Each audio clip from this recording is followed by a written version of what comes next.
자, 베드로 전서와 베드로 후서는 이제 베드로가 거의 이제 말년, 이제 나이가 많이 들어서 이제 곧 주님 곁으로 가야 될 그 시점에 이제 베드로 사도가 교회를 위해서 남겨놓은, 어떻게 보면은 베드로 전서와 후서는 목회서신이나 마찬가지예요. 베드로 역시 목자의 심정, 그리스도께서 그에게 뭐라고 했습니까?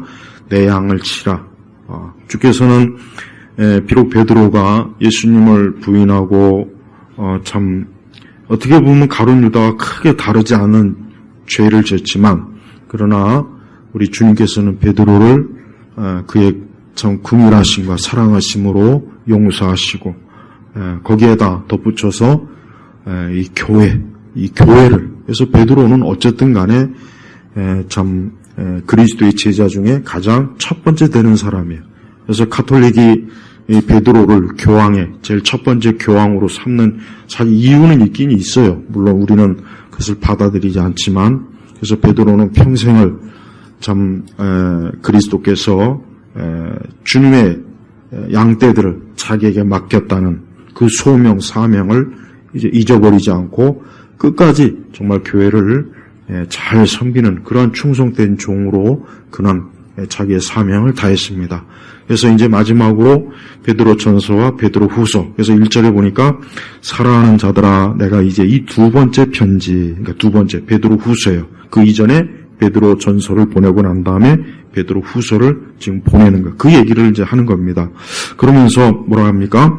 이것들로 너희의 진실한 마음을 일깨워 생각나게 하고, 그러니까 베드로 사도는 다시 한번 교회가 이제 사도들도 다 이제 순차적으로 주님 곁에 가고, 그러면 이제 이 세워진 아직 연약한 이 교회는 이제 더 이상 이제 사도가 없어요. 그러니까 예수님의 직계 제자가 없이 이제 교회가 이제 나아가야 되는데, 한편으로는 얼마나 또 베드로로서는 이 남겨진 교회가 얼마나 또 잘 믿음 생활 잘하고 참 그리스도께 충성된 교회로 남기를 그런 바라는 그 목자의 심정이 여기에 가득한 거예요. 그러면서 베드로 후서는 좀 더 마지막 때 믿음을 조롱할 그런 자들, 우리의 믿는 믿음을 회방할 그런 자들이 분명히 나타날 거니까 조심해라 하는 그런 경고성의 내용이 있습니다. 그래서 2장 1절에도 보면은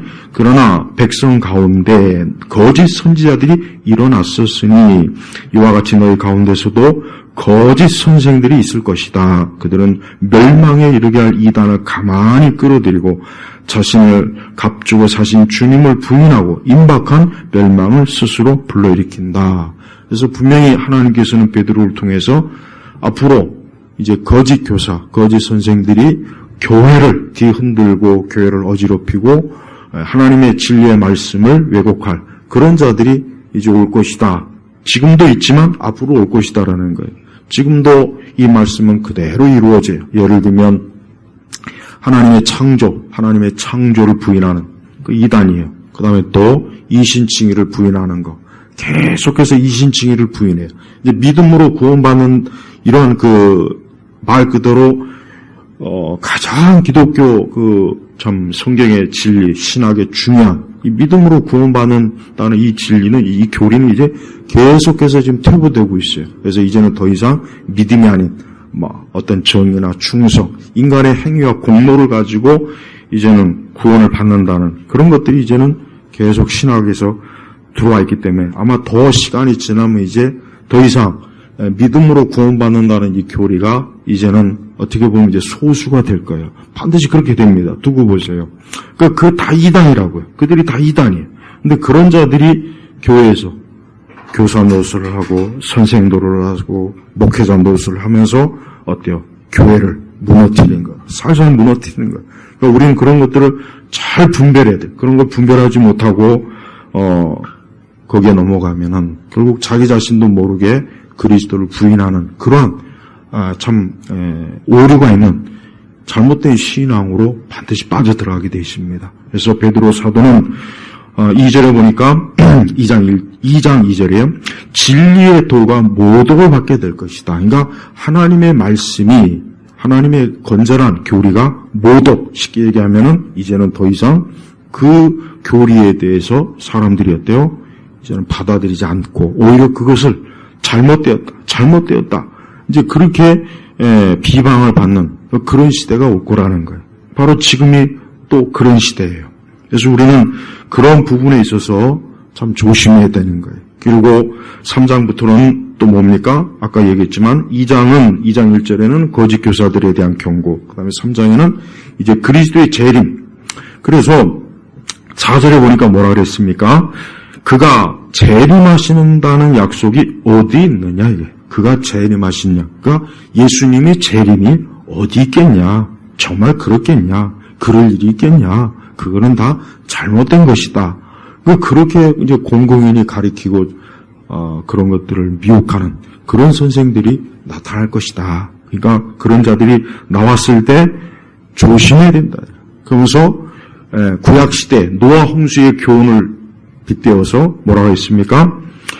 자, 5절에 보니까 그들은 하나님의 말씀으로 하늘이 옛적부터 있었고 땅은 물에서 나와 물로 형성된 것과 그때 세상은 물이 넘쳐서 물로 망하였다는 것을 일부러 잊으려 한다 그랬단 말이에요. 그러니까 노아 홍수조차도 이제는 어때요? 그런 일이 어디 있냐? 그런 건 다 신화다, 전설이다. 그런데 베드로후서 2장 거기에 보면은 5절에 뭐라 그랬습니까? 5절에 그분께서 옛 세상을 용서하지 않으시고, 옛 세상이 어떤 세상입니까? 노아 홍수 이전의 세상이. 그래서 창세기 보면은 그 시대 죄가 넘쳐났다. 그러니까 죄가 넘쳐난 거예요. 그래서 많은 사람들이 하나님을 부인하고 온갖 죄악으로 막 얼마나 막 더럽혀졌으면 성경에 뭐라 했습니까? 하나님께서 사람을 지은 것을 후회하신다 할 정도로 굉장히 극심하게 죄를 지은 거예요. 그러니까 홍수 이전에 그 시대도, 그 세대도 만만치 않은 거예요. 지금 시대 못지않게 분명히 동성애도 있었을 것이고, 온갖 우상 숭배도 있었을 것이고, 점치고 귀신 숭배하고, 지금과 다를 바가 없는 거예요. 그러니까 하나님께서 어때요? 경건하지 않는 자들의 세상을 홍수로 덮으실 때, 홍수로 덮어. 우리가 창세기 보면 나오죠? 홍수로 하나님께서 멸망케 하잖아요. 그런데 오직 의의 선포자인 노아의 8 식구만 지켜주셨다. 자, 여기서 보세요. 노아의 8 식구만 지켜주셨다 그랬어요. 이 말은 뭐예요? 하나님께서 노아의 식구를 건져낸 거예요. 노아의 식구 스스로가 구원받은 게 아니고 하나님께서 그들을 건져내었다는 얘기예요. 그리고 또 6절은 뭐 했습니까? 또 그분께서 소돔과 고모라의 성읍들을 심판하시되 멸망받아 죄가 되게 하셔서 장차 경건하지 않는 자들에게 본보기로 삼으셨다 그랬어요. 그러니까 자, 베드로 사도는 이미 구약 성경에 노아 홍수와 소돔과 고모라의 심판을 보고 지금 만약에 누군가가 주님이 무슨 재림을 한다는 동, 옛날에 무슨 노아 홍수가 있었다는 동, 만약에 그걸 가지고 조롱하거나 그런 일은 없을 것이다. 앞으로 무슨 심판이 있겠느냐? 그렇게 말한다면 그 사람들은 다 어때요? 멸망의 자식이요. 심판에 그들은 다 처할 것이다. 경고한 거예요. 그러면서 7절에 굉장히 하나님께서 베드로에게 계시하신 아주 놀라운 마지막 때 어떻게 이 세상이 멸망할 거에 대한 말씀이 있어요. 그러나 지금의 하늘과 땅은 불사르기 위해, 자, 첫 번째는 물로 심판했지만 두 번째는 어때요? 불로 심판하는 거예요. 그래서 동일한 말씀으로 간수되어 경건하지 않은 자들의 심판과 멸망의 날까지 보존된 것이다. 자, 우리가 여기서 중요한 게 있습니다. 중요한 게 있습니다. 뭐냐면 5절에도 보면은 경건하지 않은 자들의 세상을 하려고 그랬어요. 5절에. 2장 5절에 보면은 경건하지 않은 자들의 세상이었어요. 그런데 7절에도 뭐예요? 경건하지 않은 자들의. 그러니까 누가 심판의 대상이 됩니까? 누가 심판의 대상이에요? 경건하지 않는. 그럼 경건하지 않다는 얘기는 뭘 얘기하는 거겠습니까? 하나님을 믿지 않는 거예요. 하나님을 경외하고 하나님을 사랑하지 않는 자들이 경건하지 않은 거예요. 그러니까 하나님께서는 노아 시대나 지금 시대나 경건하지 않는 자들에 대한 심판을 벌써 이 말씀이 어때요? 예고해 놓았어요. 지금 하나님을 믿지 않는 사람, 주님을 섬기지 않는 사람은 벌써 이미 어때요? 심판에 넘어간 거예요. 이미 넘어간 거라고. 그래서 심판의 날까지 보존된 것이다. 그러니까 마지막 때 하나님께서 세상을 불러 심판하시려고 어때요? 지금 잠깐 어때요? 잠깐 그냥 간수한 거예요. 그러니까 우리 성도들이 이 세상에 대해서 우리가 알아야 될 게 뭐냐면 우리는 세상이 언제까지 끝까지 가는 게 아니에요. 우리가 꼭 알아야 돼. 영적으로 우리 성도들이 알 게 뭐냐? 이 세상은 앞으로 불로 태워서 하나님이 없애버릴 것이다. 여러분 요즘 무더위에 막 사람들이 더워서 덥다 막 그러잖아요. 나중에 이 세상이 불로 심판할 때 한번 생각해 보세요. 모든 것이 다 불타올 거예요. 모든 것이. 저 호텔도, 멋있는 아파트도, 집도, 관광지도, 이 세상 어느 한 곳이 불로 하나님께서 태우지 않을 것은 단 하나도 없어요. 그래서 우리 믿는 성도들은 바로 이와 같은 말씀을 가지고 우리가 어떻게 살아야 됩니까? 12절에 뭐라 그랬습니까? 하나님의 날이 임하기를 바라고 간절히 사모하여라. 자, 우리 성도들은 주님의 날이 임하기를 뭐라고 했습니까? 수동적으로 언젠간 오겠지. 올 때 되면 오겠지. 그때가 언제인지는 난 모르지만 오든지 말든지 어떻게 되겠지. 이렇게 하지 말라는 거예요. 오히려 뭐라 했습니까? 간절히. 여기서 간절이라고 하는 것은 뭔 뜻이냐면은 우리의 온 마음으로, 온 심장으로 열망하는 거예요. 그러니까 엄청나게 바라는 거예요. 그러니까 성도들이 주님이 다시 오시고 주께서 다시 오셔서 이 땅을 심판하시고 우리를 영원한 처소로 인도하는 것을 그냥 그렇겠지. 난 그걸 믿어. 앞으로 그렇게 될 거야. 성경에 그렇게 쓰여 있어. 요 정도가 아니라 간절히 바라는 거예요. 아주 그냥 그 어떤 것보다도 어때요? 그것만을 밤낮으로 사모하라는 거예요. 그렇게까지 베드로 사도는 어때요?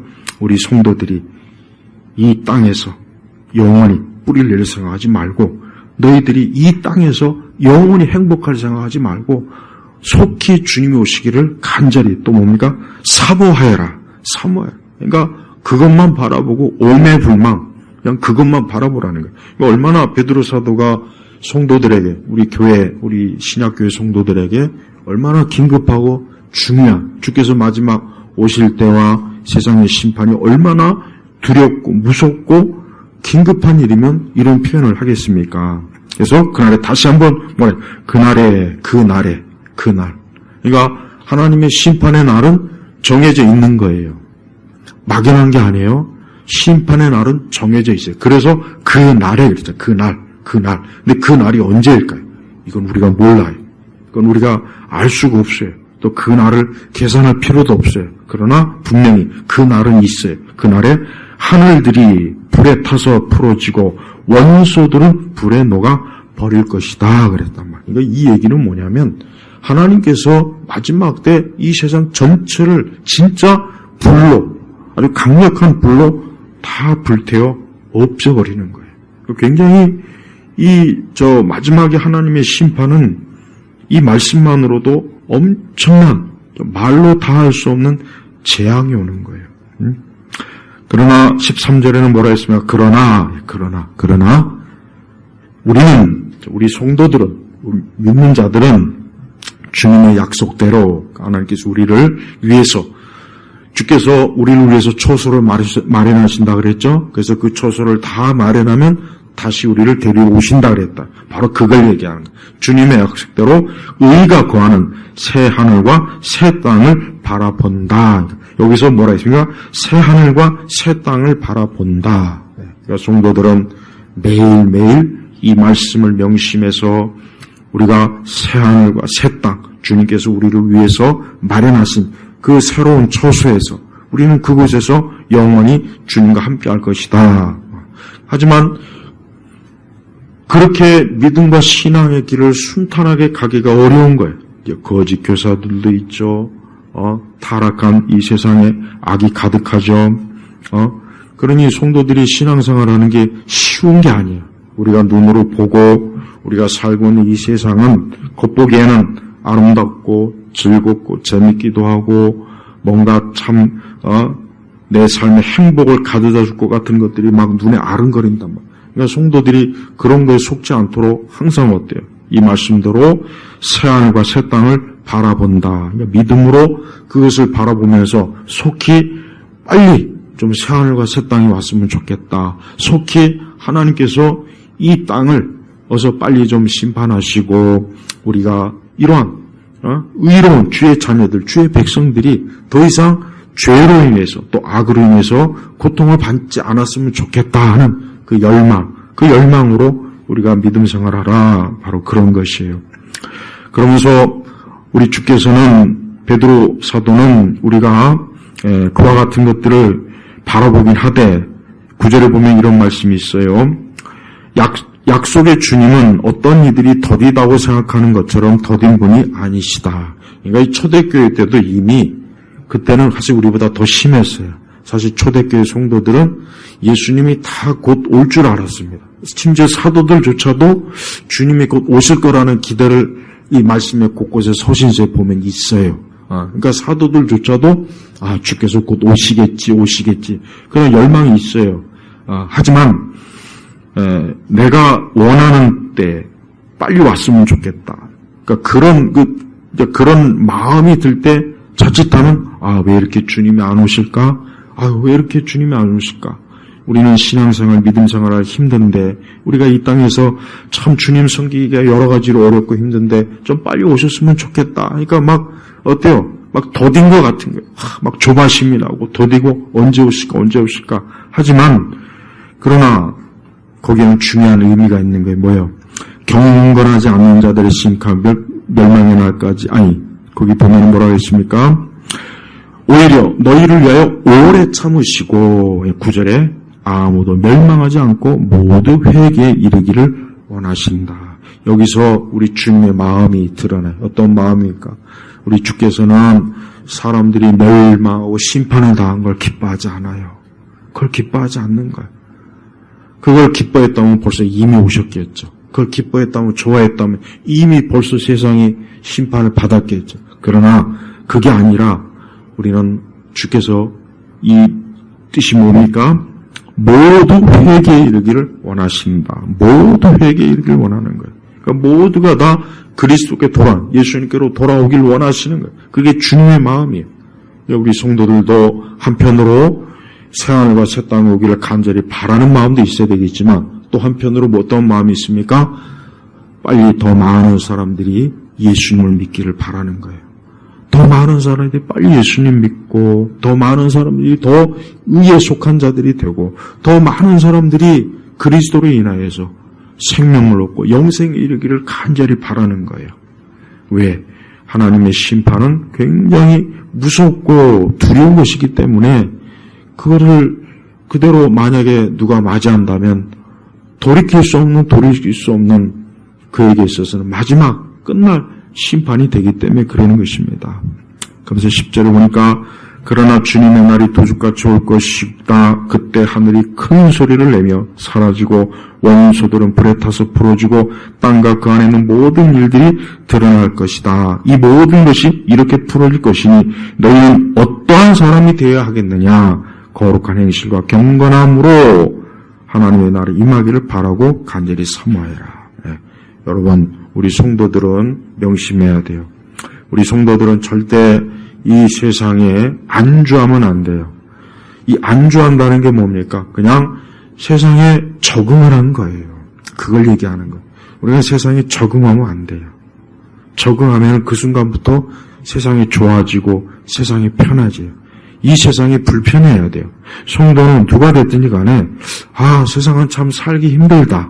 어떤 면에서 돈이 없어서 살기 힘들다가 아니라 그게 아니라 믿음대로 살기 힘들다는 생각을 가져야 돼요. 하나님 섬기면서 살기가 힘들다. 바로 이걸 얘기하는 거예요. 그런 마음이 실제로 그래야지. 만약에 예수님 믿고 교회 다닌다는 사람들이 전혀 그런 마음이 없이 이 세상에 너무 적응력이 좋아요. 그냥 너무 적응력이 좋으면 그건 잘못된 거예요. 그건 부끄러운 거라고요. 오히려 적응이 안 돼야 돼요. 여러분, 우리가 외국으로 이민 가요. 그리고 이민 가면은 어떻게 됩니까? 불편해요. 여기서 살던 그 모든 것하고 남의 나라 가서 사는 거하고 편하겠습니까? 모든 게 다 틀리는데, 그러니까 적응이 하기가 참 힘들어요. 그러나 시간이 지나면 또 어때요? 적응이 돼요. 사람은 또.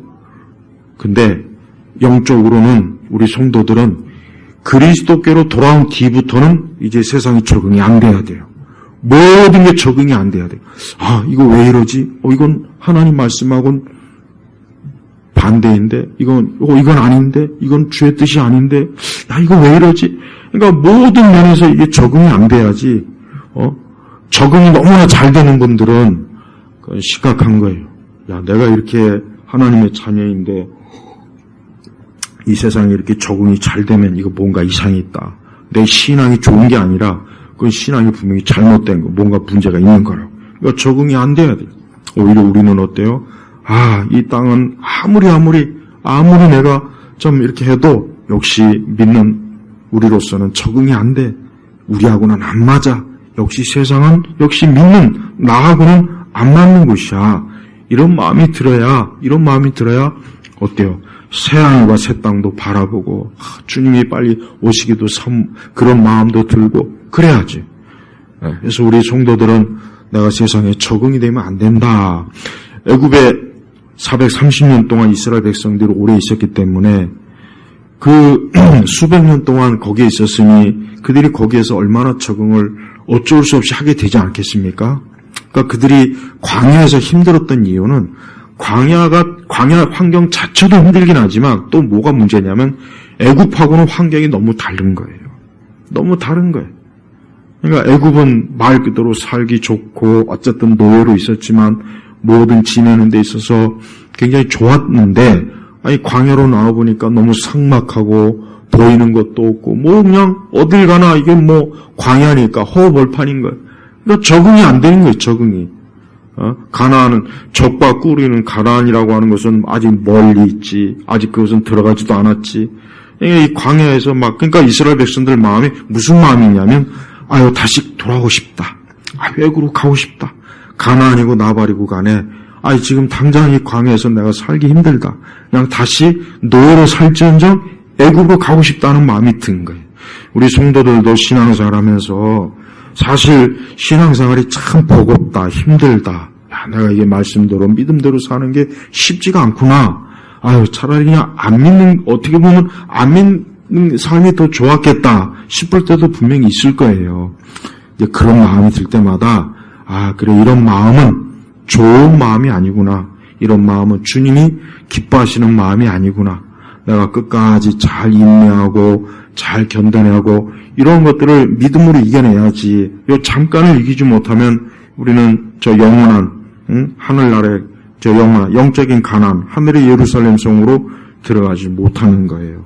그래서 우리는 매 순간 항상 보이는 세상이 아니라 아직 보이지 않지만 명확하게 우리 주님께서 말씀하신 이 새하늘과 새 땅을 향하여 한 걸음 한 걸음 믿음으로 가는 거예요. 그렇게 믿음으로 가다 보면 언젠가는 그 성에 딱 들어가게 돼 있어요.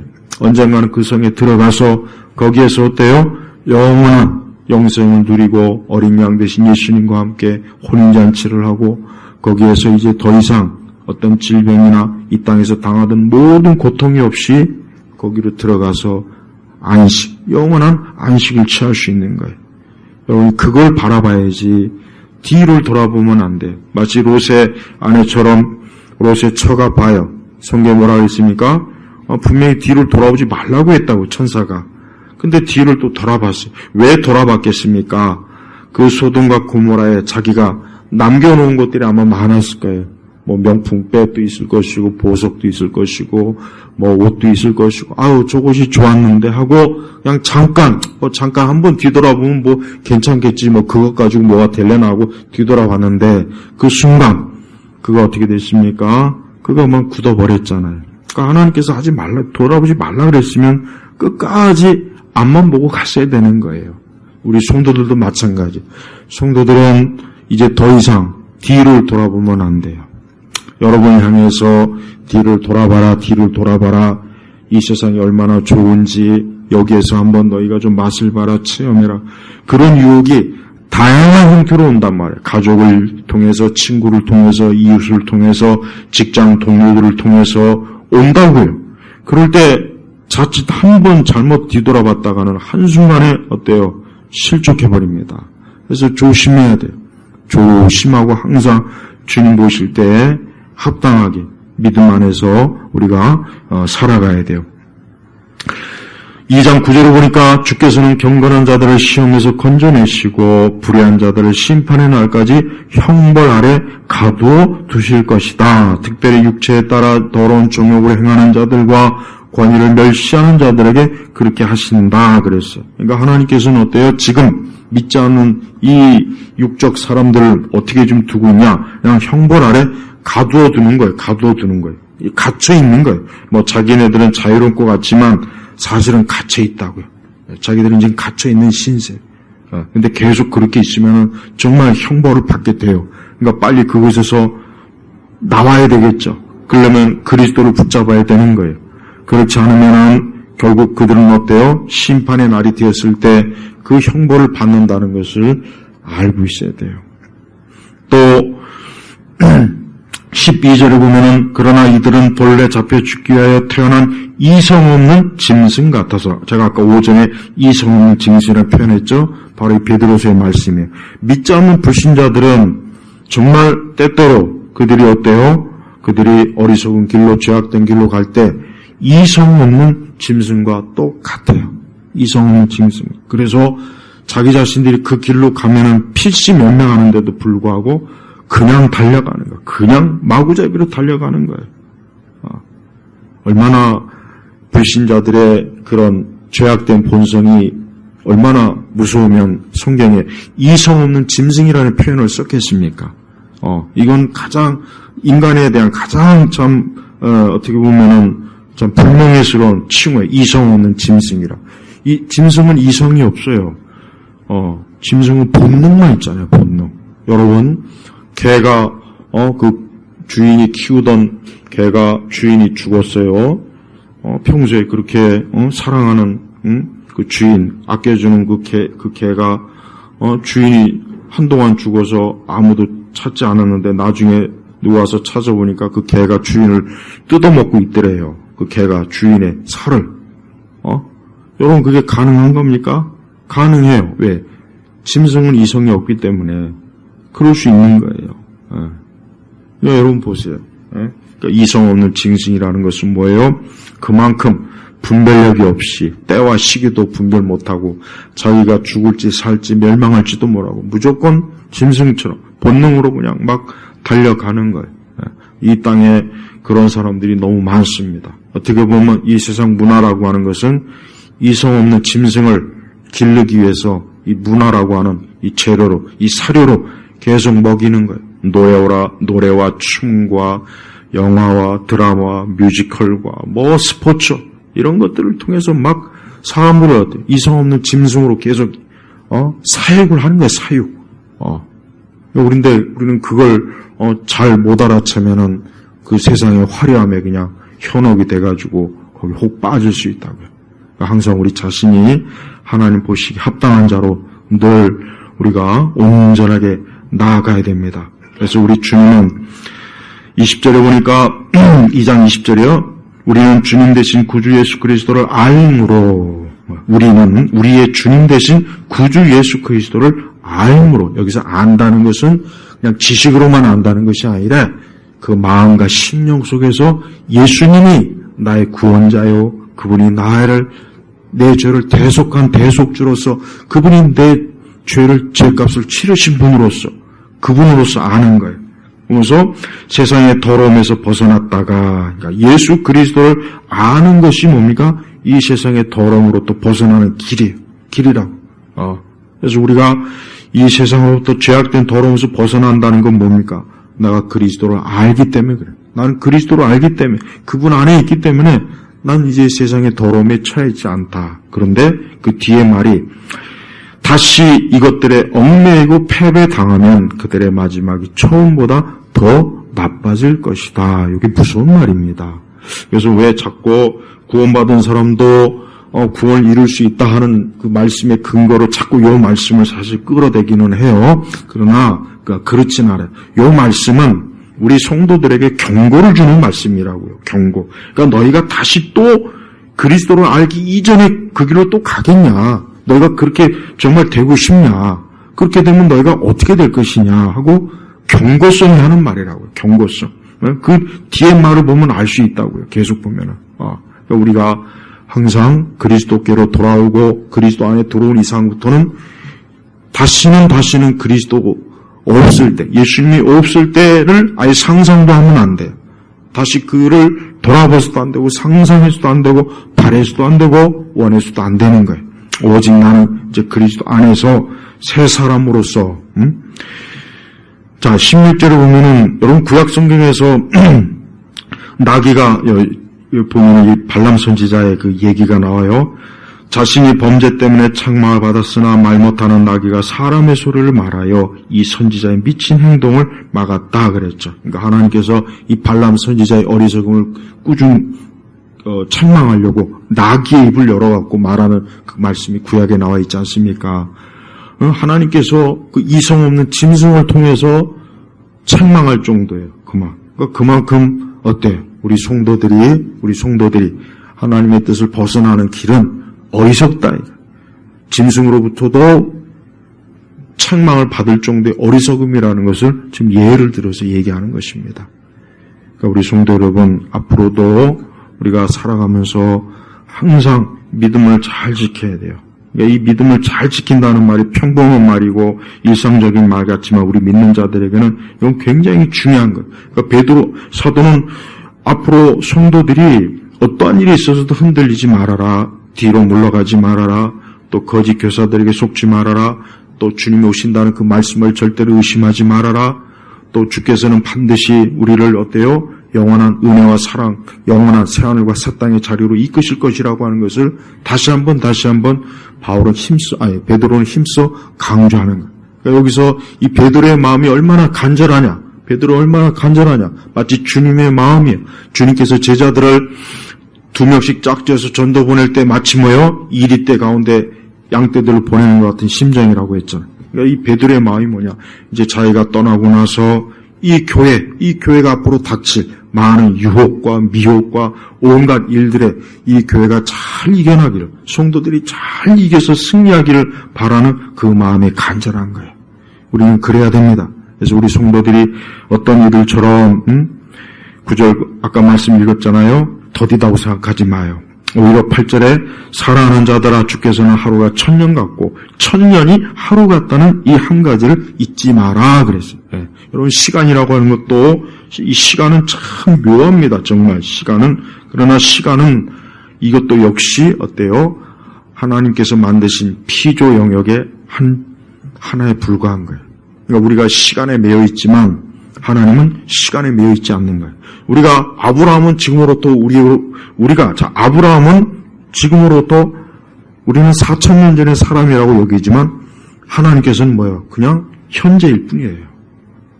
다윗도 현재일 뿐이고, 그러니까 하나님과 우리 사이가 달라요. 그러니까 하나님은 시간의 지배를 받지 않아요. 시간의 영역에 있는 분이 아니에요. 우리가 그 영역에 있는 것 뿐이라고. 그래서 이 말씀이 바로 그거예요. 주께는 하루가 1000년 같고 1000년이 하루 같다. 하나님께서는 1000년이든 하루든 간에 아무 의미가 없어요. 근데 우리는 의미가 있어요. 우리는 1000년이라는 시간, 또 하루라는 시간, 우리에게는 어쩔 수 없는 의미가 있지만 하나님께서는 아무 의미가 없는 거예요. 그러니까 딱 이렇게 보면 돼요. 우리는 역사를 시작부터 끝까지 이렇게 순차적으로 보지만 하나님께서는 동시에 보는 거예요. 동시에. 이게 물론 우리가 이 3차원 영역에 사는 우리로서는 잘 이해가 안 되는 부분이야 해요. 저도 역시 좀 이해하기 힘들지만 하나님은 동시에 보는 거예요. 동시에. 그러나 우리는 순차적으로 보잖아. 역사 과거로부터 미래까지. 그러나 하나님은 그게 없어요. 그냥 동시에 보는 거예요. 우리를 지금 주님이 보시잖아요. 아브라함도 주님 같이 보시는 거예요. 그러니까 아무 차이가 없어요. 바로 그거예요. 그러니까 우리 편에서야 2000년 전에 주님께서 십자가 돌아가셨네 이러지만 주님께는 그게 해당이 안 돼요. 그러니까 주님이 오실 날도 역시 우리는 도대체 언제까지 기다려야 되는 거야 이러지만 주님은 하나님 편에서는 그게 아니라는 거예요. 그러니까 그것만 잘 조금 이해한다면 더디다는 말도 할 필요도 없구나. 주님 왜 이렇게 늦게 오시냐 안 오시냐 그런 말 자체가 성립이 안 돼요. 왜? 하나님께서는 애초부터 그런 시간의 영역에 아예 거기에 매이지 않는 분이기 때문에. 그 다음에 우리가 천국에 가서도 역시 마찬가지예요. 어떤 분들은 어쨌든 우리가 이해하기 쉽게 천국은 영원하다는 표현을 쓰는데 이 영원하다는 표현 자체도 하나님 나라에서는 쓸 이유가 없어요. 이 영원이라는 것도 시간 개념이에요. 영원이라는 것도. 그런데 하나님 편에서는 그런 게 없다고요. 그러니까 천국에서는 우리가 그냥 존재하는 거예요. 그냥 존재하는 거예요. 거기서 무슨 영원 따질 일도 없고 시간이 얼마 갔니? 내가 천국에 들어온 지 한 10,000년 되는 것 같아. 없어요. 없다고. 아예 없다고요. 그러니까 참 시간이 묘해요. 그러니까 하나님께서 이 세상을 창조하신 그 태초, 그때부터 지금까지 이렇게 보면은 하나님께서는 이 피조 영역에 그래서 저는 아담과 하와의 그 에덴 동산에서도 시간의 영역이 없다고 봐요. 있을 수가 없어요. 왜 그런지 아십니까? 그것은 거기는 죄가 아직 들어오지 않았을 때잖아요. 아담과 하와가 범죄하기 전이란 말. 그러니까 시간이 없어요. 시간이 없다고요. 그러니까 사실 정확하게 아담이 만약에 시간으로 따졌을 때 얼마나 있었는지를 몰라요. 그게 모릅니다. 다만 이제 아담이 범죄하고 동산에 쫓겨난 그 뒤부터 이제 아담에게 어떤 시간이 적용되는 거예요. 그래서 그때부터 몇백 년을 살았니 그때부터 나오잖아요. 그러니까 우리가 이 시간의 개념도 잘 우리가 살펴보면은 하나님께서 창조하신 것이 참 묘하구나. 하나님께서 어떻게 참 이 다른 어떤 그 창조보다 이 시간의 창조가 참 묘합니다.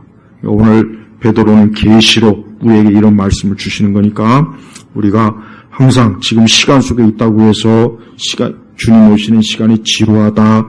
왜 이렇게 늦냐? 그런 말 앞으로는 절대로 하지 말고 주님께서 2000년 전에 그 골고다에서 고난 받으실 때 지금 그때는 우리에게는 2000년 시간이란 그 갭이 있지만 우리 예수님은 아니에요. 바로 동시에 그냥 현재라고. 그래서 항상 우리 주님께서 우리로 하여금 늘 현재. 그래서 성경은 늘 우리를 현재로서 봅니다. 현재. 그래서 성경을 그렇게 이해한다면 어떤 말씀도 이건 옛날 말씀이야. 이건 아주 오래전 몇천 년 전의 말씀이야.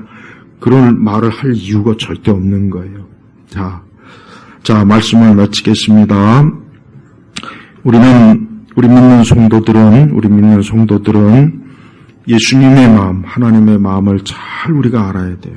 우리 주님은 우리 성도들이 이 땅에서 잘 보존되고 무사히 새하늘과 새 땅으로 안착하는 걸 우리 주님은 가장 원하시는 거예요. 여러분, 하나님께서는 세상에 심판받는 것에서 별 관심이 없어요. 요건 좀 알아야 돼요. 물론 많은 사람이 모두 회개에 이르기를 원하시긴 하지만 그러나 궁극적으로 하나님은 하나님의 택자에게만 관심이 있습니다. 택자가 아닌 자들에게는 관심이 없어요. 그래서 우리가 첫 번째 노아홍수 심판 때도 우리가 생각하기에 그래도 한 80명이나 800명 정도는 구원 좀 하시면 좋겠는데 근데 딱 8식구예요. 적은 숫자잖아요, 사실은. 나머지는 다 멸망했어요. 근데 성경 어디에도 그걸 안타깝다, 애처롭다는 말씀이 단 한 구절도 없습니다. 왜? 하나님 오직 이 8사람만 하나님이 택한 거예요. 마지막 때도 그래요. 오직 하나님의 택자만 하나님이 관심이 있지 멸망하는 자들에 대해서는 하나님께서 관심이 없어요. 그 하나님의 뜻입니다. 우리가 그리스도 안에 있다는 걸 얼마나 이게 중요하고 정말 이게 얼마나 정말 대단한 건지 알아야 돼요. 우리가 그 안에 들어가 있지 않다면은 이거는 정말 어떤 방법으로든지 해결할 길이 없어요. 길이 없다고. 저는 우리 성도들이 모두가 다 그리스도 예수님 안에서 인생을 살고 그분 안에서 소망을 가지고 또 영원한 새하늘과 새 땅을 바라봐요. 그 땅과 그 하늘이 멀지 않아요. 곧 닥치는 거예요. 그러니까 주님 편에서 보면 바로 그냥 있어요. 우리 편에서 볼 때야 이제 다가오는 거지만 그러나 주님 편에서는 바로 있는 거예요. 그러니까 우리가 주님의 관점으로 본다면은 곧 새하늘과 새 땅이 우리 앞에 바로 그냥 닥치는 거예요. 그래서 이렇게 긴급한 말씀으로 우리에게 주시는 겁니다. 우리 예일교회 온 성도 여러분, 우리 성도분들이 어떤 소망, 어떤 갈망, 어떤 무엇 희망이 있습니까? 어떤 걸 가지고 있습니까? 그러나 그 어떤 것보다도 앞으로 주님께서 우리와 영원히 함께 하실 그날과 그 땅, 그곳을 가장 큰 열망으로 삼아야 돼요. 그것 외에는 믿는 자에게는 다른 소망이 있을 수가 없고 있어서도 안 되는 거예요. 그러니까 제발 여기에 소망을 두시고 살아가시면은 우리 성도들만큼 행복하고 복된 사람은 절대 없습니다. 저는 우리 교우들 모두가 다 이러한 결코 사라지지 아니할 또 쇠퇴하지 않을 이 영광스러운 소망을 가지시길 주의 이름으로 축복합니다. 기도하겠습니다. 하나님 아버지 감사합니다. 오늘도 주께서 우리와 함께 하시고 오늘도 우리와 동행하시면서 우리의 예배를 받으시니 참으로 감사합니다. 우리 성도들이 이 무더운 날씨 속에 또 한 주간 동안 매일매일 주님과 함께하고 또 새하늘과 새 땅을 바라보고 주님 오시기를 소망하면서 한 주간도 주님과 동행하며 기쁘고 즐겁게 살게 하시고 우리 온 성도들의 그 마음속에 언제나 주님께서 그 보좌 중심에 계셔서 우리 온 교우들의 발걸음을 늘 복되게 인도하여 주옵소서. 감사드리며 우리 주 예수님의 이름으로 기도 올렸습니다. 아멘.